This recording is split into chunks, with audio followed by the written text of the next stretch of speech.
Me llamo Fátima Rojas y soy ingeniera química y doctora por la Universidad de Granada y actualmente estoy cursando una estancia postdoctoral en el Centro Helmholtz de Investigación Medioambiental en la ciudad de Leipzig, en Alemania. Y esta noche me gustaría hablaros sobre un problema que nos concierne a todos, como es la resistencia a los antibióticos. Bien, antes de hablar de resistencia, hablemos de antibióticos. ¿Qué son los antibióticos? Son medicamentos que permiten tratar infecciones causadas por bacterias. Las bacterias son microorganismos que presentan muy diversas tipologías, morfologías y además tienen una capacidad de adaptación tremenda al medio en el que se encuentran. Algunas enfermedades causadas por bacterias son, por ejemplo, la tuberculosis, el cólera, la meningitis o simplemente la amigdalitis que todos hemos padecido alguna vez. La amigdalitis puede ser también de tipo vírico, pero generalmente cuando cursan con placa, estas amigdalitis, las anginas clásicas que a todos nos han molestado en algún momento, suelen ser bacterianas. Bien, hablando de antibióticos, ¿son efectivos frente a infecciones causadas por virus? Por ejemplo, ¿qué infecciones causan algunos virus? El herpes, la gripe, el resfriado o la archiconocida COVID-19 están causadas por virus. Pues bien, no se puede utilizar antibióticos en enfermedades que están causadas por virus. Y como generalmente no nos hacemos una prueba, antes de ir al médico no podemos decidir por nosotros mismos si las infecciones están causadas por bacteria o por virus, porque no lo sabemos. Con lo cual, aprovecho para introducir aquí una pequeña píldora, no debemos automedicarnos. Bien, un poco de historia. Alexander Fleming fue un médico escocés que descubrió el primer antibiótico en 1928, la penicilina. Y bueno, estaréis preguntando, ¿cómo funcionan los antibióticos para que sean tan importantes? Bueno, pues fundamentalmente lo que hacen es que impiden a la bacteria realizar alguna función vital. Y como su nombre indica, si es vital, en el momento en que la bacteria no puede realizarla, termina muriendo, les causa la muerte. Existen diferentes mecanismos de acción de los antibióticos, pero no me voy a detener en cada uno de ellos. Solo me gustaría mencionar, ya que hemos hablado de la penicilina, el mecanismo de acción de este tipo de antibióticos, de este grupo de antibióticos. Bien, voy a colocar el puntero para que lo veáis. Las bacterias tienen una estructura que les sirve para darle rigidez, les da soporte, que es la pared celular. Pues bien, la penicilina lo que hace es precisamente actuar sobre la síntesis de esta pared celular. Si yo os digo que la pared celular es fundamental para el intercambio de sustancias con el exterior, con el medio que la rodea, parece lógico que pensar que si actuamos sobre esta pared le estamos causando problemas a las bacterias que no van a poder sobrevivir. Pues bien, efectivamente así es. Y así actúa la penicilina, pero de manera similar actúa en el resto de los antibióticos. Impiden que las bacterias sigan funcionando con normalidad, por decirlo de alguna manera. Bien, sabiendo qué son los antibióticos y cómo actúan, ¿qué es la resistencia a los antibióticos? Bueno, pues a grosso modo se puede decir que es como una especie de superpoder, una capacidad extraordinaria que adquieren algunas bacterias de sobrevivir en presencia de un antibiótico que en condiciones normales les causaría la muerte. Bien, ¿cómo se puede desarrollar una resistencia a los antibióticos? ¿Cómo se produce?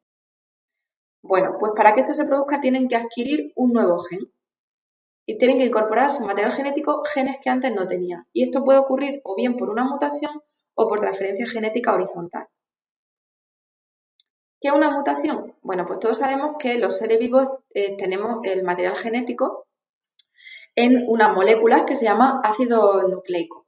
Puede ser ADN o ARN. Bueno, no vamos a entrar en esto, pero si yo os digo que los ácidos nucleicos, que el material genético está compuesto por una cadena que tiene a su vez unas piezas más pequeñas que están ordenadas de una determinada forma, resulta lógico pensar que si yo altero el orden de esta secuencia, estoy generando cambios en el individuo en cuestión, en sus propiedades, en sus características, en las capacidades que tiene. Pues bien, pues cuando en una bacteria se produce una mutación, se cambia esta secuencia de nucleótidos que componen su material genético y presenta propiedades diferentes, como por ejemplo la resistencia a los antibióticos. O bien por transferencia genética horizontal. Estaréis pensando, ¿qué es esto de horizontal? Bueno, vamos a hablar de la transferencia genética vertical, que es muy fácil de entender. No es más que la reproducción de las bacterias, o bien la transmisión de material genético de células madre a células hijas. Cada bacteria Cuando se reproduce, se desdobla en dos y esta a su vez en otras dos. Pues bien, el material genético que está aquí se transmite de células madre a células hijas, de arriba a abajo, vertical. Pues no es la única manera, también está la transferencia genética horizontal, que no implica la reproducción. Existen tres formas que son traducción, conjugación y transformación, y aunque no voy a entrar muy detenidamente en ellas, pero creo que las vais a entender fácilmente. En la traducción necesitamos la acción de un virus bacteriófago que actúa sobre las bacterias que le inserta material genético, con lo cual la bacteria acaba adquiriendo parte del material genético que tiene este virus. Otra forma es la conjugación. Las bacterias, como he dicho, son muy versátiles y tienen una capacidad de adaptación tremenda. Pues bien, las bacterias son capaces de establecer canales de comunicación con bacterias vecinas y de intercambiar material genético entre ellas. Con lo cual, una bacteria antes no tenía un gen de resistencia a los antibióticos, pero a través de este mecanismo es capaz de adquirirlo. O bien por transformación, ni siquiera necesitan que haya otra bacteria en el medio con ese gen, sino que se encuentran un gen aislado. Esto de aquí es una estructura circular que se llama plásmido, que contiene varios genes, pero una forma muy fácil de ilustrar que el material genético puede estar también suelto, no necesariamente dentro de una bacteria, y que las bacterias pueden incorporarlo. Con lo cual, resulta lógico pensar que los genes resistentes a los antibióticos se pueden transmitir muy fácilmente de una bacteria a otra e incluso de manera aislada en el medio. Y una vez que una bacteria ha adquirido este nuevo gen, se lo transmite a su descendencia, con lo cual es muy fácil pensar que esta diseminación de genes y de bacterias resistentes a los antibióticos es muy rápida. Bien, la resistencia a los antibióticos es un proceso natural, las bacterias quieren sobrevivir. ¿Qué tiene esto que ver con nosotros? Bueno, a título individual, ¿qué tiene que ver conmigo la resistencia a los antibióticos? Bueno, pues solamente un 15% de los antibióticos que tomamos se queda en nuestro organismo, es decir, solo un 15% se metaboliza. Estaréis pensando, ¿qué ocurre con el 85% restante? Pues bien, como os podéis imaginar, termina en la red de saneamiento. El porcentaje de antibióticos no metabolizados termina en la heces o en la orina y, por tanto, su destino final es las depuradoras. Bien, podéis tener esta imagen en la cabeza de que esto es lo que ocurre en las depuradoras, el agua sale perfectamente limpia y se distribuye, se termina dirigiendo hacia cauces naturales de ríos, lagos, mares. Pero, ¿qué es lo que ocurre en una depuradora? Esto es una pequeña introducción al tratamiento que se le da a el agua residual.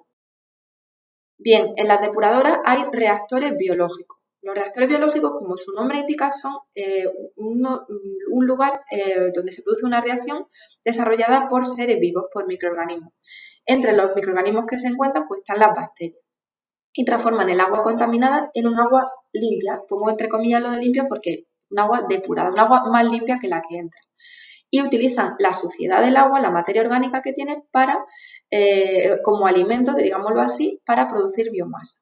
Bien, si estamos diciendo que también los antibióticos no metabolizados terminan en las depuradoras y se ponen en contacto con millones de bacterias, resulta lógico pensar que si yo pongo en contacto concentraciones muy altas de antibióticos con concentraciones muy altas de bacterias, estamos generando un caldo de cultivo perfecto para el desarrollo de la resistencia a los antibióticos y, por tanto, de bacterias y de genes resistentes a los antibióticos, que se pueden dispersar por el medio con mucha facilidad y adquirir estos superpoderes. Bien, esta no es la imagen que quiero que os quede de las depuradoras. En realidad, el agua sale más limpia de lo que entra, pero no sale completamente limpia, sino que contiene bacterias y también tiene genes de resistencia a los antibióticos. ¿Por qué? ¿Por qué tiene genes sueltos? Porque cuando las bacterias mueren, que mueren igual que se reproducen con mucha rapidez, también mueren con relativa rapidez, la vida media de una bacteria es más corta de lo que nosotros podemos imaginar, pues las bacterias cuando se mueren explotan y todo su material genético sale al medio. Con lo cual, lo que ocurre en realidad no es esto, sino esto. El material genético de las bacterias se distribuye, se dispersa por el medio natural, por los distintos cauces. ¿Y qué ocurre? ¿Qué tiene que ver esto con nosotros? Bueno, pues si bien no es el único foco de diseminación de resistencia a los antibióticos, es decir, las depuradoras no son el único foco, también está, por ejemplo, la ganadería. Sabéis que a los animales, al ganado, se le da una cantidad ingente de antibióticos tremenda para aumentar la productividad. Pues bien, cuando los animales no metabolizan una parte de los antibióticos, como ya hemos visto que ocurre, se excreta a través de la orina y de las heces. Por ejemplo, las heces terminan en el campo como estiércol que sirve para abonar el terreno. Con lo cual, seguimos dispersando la resistencia a los antibióticos. De manera que las depuradoras son un foco importante, pero no el único de generación de resistencia a los antibióticos. ¿Y por qué es importante? Porque cada año mueren del orden de 700.000 personas en todo el mundo como consecuencia de las infecciones causadas por bacterias resistentes a los antibióticos. Se espera que esta cifra se eleve a 10 millones en el año 2050, superando al cáncer como primera causa de muerte, con lo cual es un problema muy serio que nos afecta a todas las personas, a toda la humanidad. El uso responsable de los antibióticos depende de todo, y las consecuencias del mal uso también nos afectan a todos. Bien, por último, para terminar, quiero solamente introducir el proyecto Full Removal, que ha recibido financiación de la Comisión Europea a través del programa Horizonte 2020, en el que yo trabajo y que de alguna forma intentamos arrojar un poco de luz en este tema y tratar de evitar que las depuradoras sean una fuente de dispersión de genes y de bacterias resistentes a los antibióticos. Muy bien, muchísimas gracias por vuestra atención. Espero que os haya resultado útil esta charla y, por supuesto, tengo que agradecer a la Universidad de Granada y al Centro Helmholtz de Investigación Medioambiental su participación en este tipo de eventos. Muchas gracias a todos por vuestra atención.